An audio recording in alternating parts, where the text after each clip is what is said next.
Hello, my name is Jim Feldman. I'm the Chief Innovation Officer for Shift Happens, and today I'm privileged to be able to interview Ron Lear, the Director of IP Development at CMMI Institute. Ron, could you tell us a little bit about your business and your position there? Sure. So as Director of IP Development at the Institute, my job is basically to manage, develop, and improve all our intellectual property, all the products and services that we sell as a company. What we sell basically is industry best practices. We tell people how to build their capability. We tell people and give them best practices based on global inputs on how to advance their capability. So would you say that you have a proprietary software, or what is the IP that you are actually selling? Sure. So history of the model and the content that we sell is about 30 years old. Originally originated with the Department of Defense through a federally funded research and development grant with Carnegie Mellon University and the Software Engineering Institute, who created what was then called the Software Capability Maturity Model. It was a book, basically, of best practices gathered from industries all over the US and world on how to do software development. That evolved over time into covering not just software, but systems engineering, hardware engineering, services, supplier management, acquisition. And then the model tended to stagnate a little bit. And the CMMI Institute came along 5 years ago, bought all that intellectual property from the SEI, which the DoD stopped funding about 3 years ago. And we're revamping all that content now to be used across the world. We have huge growth in China right now. About 60%, 70% of our market is going in China. All companies doing software development there are using the CMMI. The way someone put it to me is, CMMI for software in the US is kind of like ISO everywhere else in the world, which is kind of a pretty decent analogy, although we have some advantages over ISO. And I'm saying that as an ISO auditor too. So what do you expect to be the most critical business transformational and operational issues, say, in the next 12 months?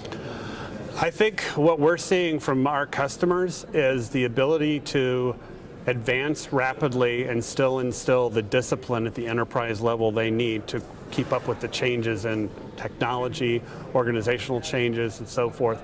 You see techniques and new methodologies like DevOps, DevSecOps, Agile, etc. And people put them in because it's kind of the latest and greatest silver bullet to help address certain problems in industry. And yet the discipline to do that in a way that sustains their performance over time is typically lacking.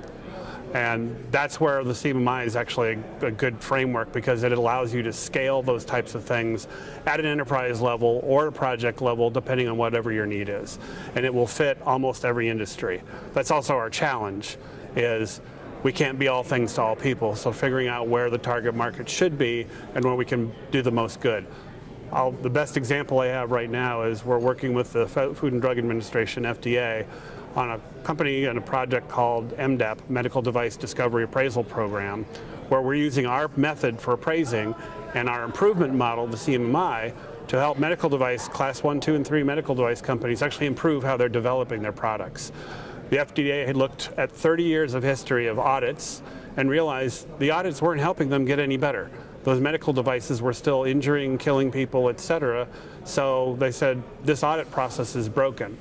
So what we have with 2.0 is a fundamental shift from compliance to performance. Wow.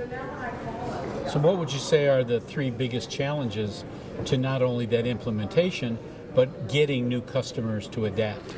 First is just awareness. A lot of people either associate the CMMI with that DoD-centric kind of a view, oh, you're just for big software integrators and so forth. We have a restaurant in Gold Coast of Australia who is one of the most popular restaurants in that area. It's actually called Miami Beach. They established the restaurant all around CMMI, and it's one of the most popular, successful restaurants going on right now. Small, tiny restaurant, killing it in their little market. So the model can be adopted, and people have this, I'll say, misperception that it's just for big companies, big integrators, and so forth. So that awareness is something we're really working on right now.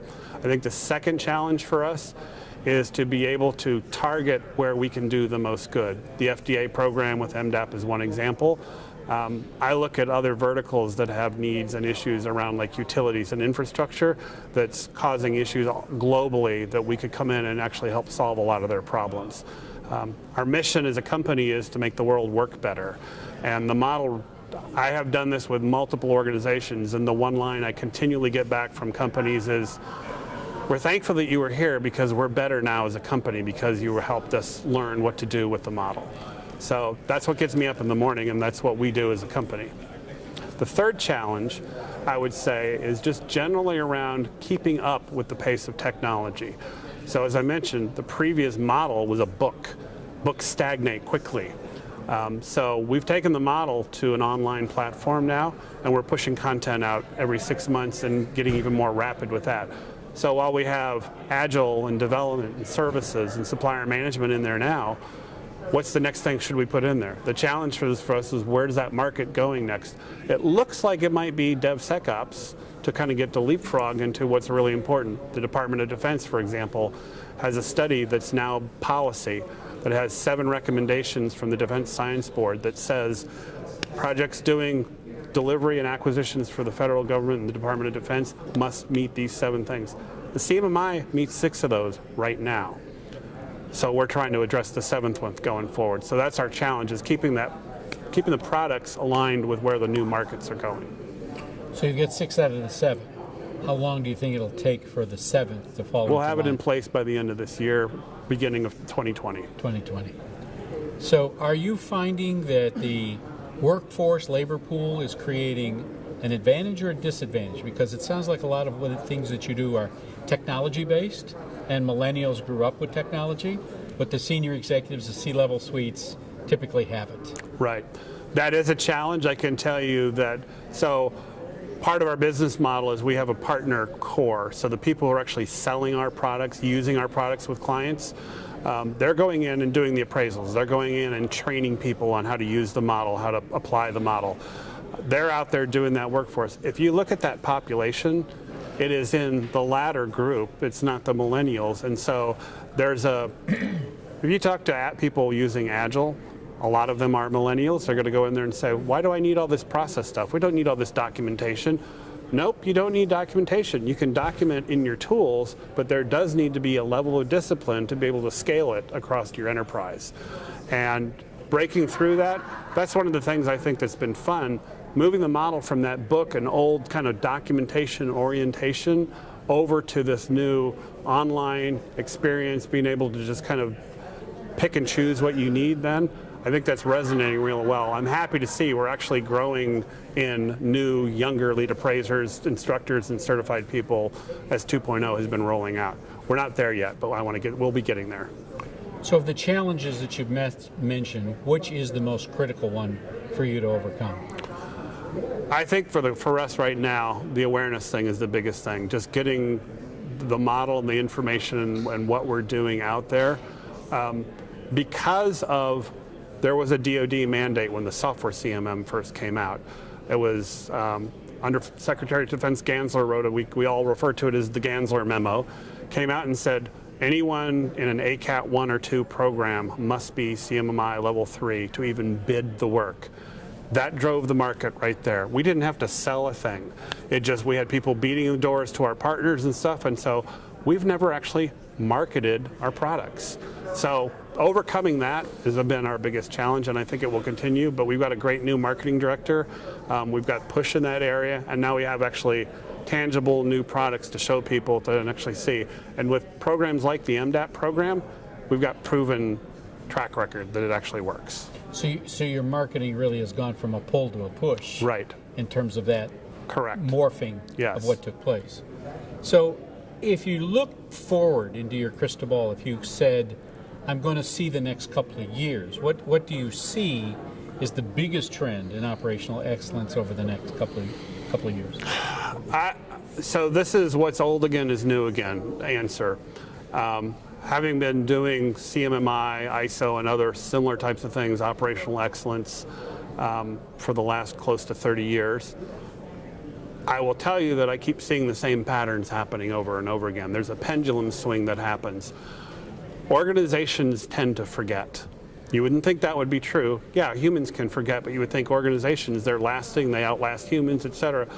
But the organizational footprint on what it takes to actually excel, what it takes to build your capability and perform better, as people turn over in the organization, as things happen like mergers and acquisitions or new technologies, it accelerates that I'll say, threat of memory loss at the organizational level. A few organizations have learned how to address that. They're at the top of their game from what we've done from the CMMI, and the challenge was with them is once they've figured it out, they go completely dark. We don't hear from them other than they're killing it, they're meeting all their numbers, they're growing like crazy, and everybody wonders what's their secret sauce. Their secret sauce is that they've cracked that nut, is they've gone, we won't repeat the old lessons that we had that we've learned over and over and over. But I've seen this we're on version 2.0. Prior to that, there were 3 versions of 1.3. Prior to that, there was a couple versions of the software CMM. I've seen this pattern happen about every 7 years, where people will go through and do it, and then they'll promptly forget all that what they learned from before. The investment gets shut off going, well, they'll just continue to do this on their own. So it comes down to sustaining habit persistence, and that comes down to governance. So I think those are big ones going forward. Great. Well, thank you so much for your time today. Thank you. Real pleasure. This is Jim. Thanks for listening. Thanks, Jim.